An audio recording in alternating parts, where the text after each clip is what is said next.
প্রশ্নপত্র ফাঁসের সাথে পিএসসির দেখা যাচ্ছে যে উপসহকারী সহ এবং পিএসসির চেয়ারম্যানের গাড়ির ড্রাইভার সৈয়দ আবেদ আলী তারা ধরা পড়েছেন। সৈয়দ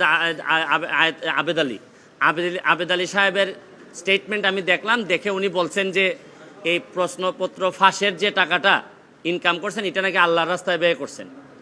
মানে এর চেয়ে দুঃখজনক আর এর চেয়ে এরকম দেশ আমি পৃথিবীর কোথাও দেখি নাই যে 2 নম্বরের টাকা উনি সগৌরবে বলছেন যে এটা উনি আল্লাহর রাস্তায় খরচ করছেন। এটাও আমরা হয়তো ফান হিসাবে নিচ্ছি, কিন্তু আজকে যে কারণে আসছি আমার কাছে মনে হয়েছে যদি একজন সংসদ সদস্য হিসাবে আমার বলার সুযোগ ছিল, যদি পার্লামেন্ট থাকতো।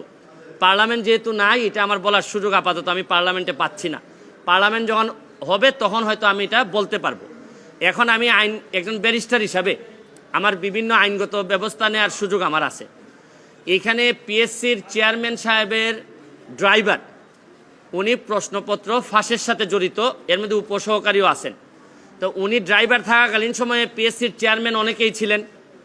তো এখন প্রশ্ন হচ্ছে গিয়ে যে পিএসসির চেয়ারম্যানরা যারা যারা ছিলেন তারা এই দায় এড়াইতে পারেন কিনা, তারা এটার সাথে যুক্ত ছিলেন কিনা।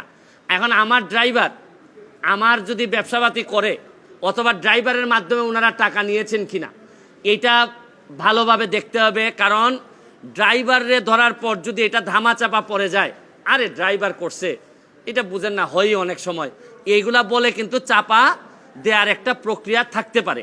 এইটা আমার মনে হয়েছে যে এটা সরকারের দেখতে হবে। সেকেন্ড হচ্ছে কি, যে কারণে আমি মেইনলি আমার কাছে মনে হয়েছে যে এই প্রশ্নপত্র ফাঁসের কারণে সেই 33তম বিসিএস থেকে না 33তম বিসিএস থেকে 46 পর্যন্ত এই পর্যন্ত উনার মাধ্যমে অনেকেই সরকারি চাকরি পেয়েছেন, বিসিএস কর্মকর্তা হয়েছেন এই প্রশ্নপত্র ফাঁস করার মধ্য দিয়া। তাইলে উনি যেহেতু ধরা পড়েছেন, তাইলে এখন যারা তদন্ত করতেছেন তাদের মেইন কাজ হবে এই প্রশ্নপত্র ফাঁসের মধ্য দিয়া এই চোর যারা, এই চোরগুলা যারা প্রশাসনের বিভিন্ন জায়গায় বিসিএস কর্মকর্তা বা বিভিন্ন হিসাবে বসে আছে তাদেরকে ত্বরিত তাদের নাম সবার সামনে নিয়ে আসতে হবে এবং এদের বিরুদ্ধে ব্যবস্থা গ্রহণ করতে হবে।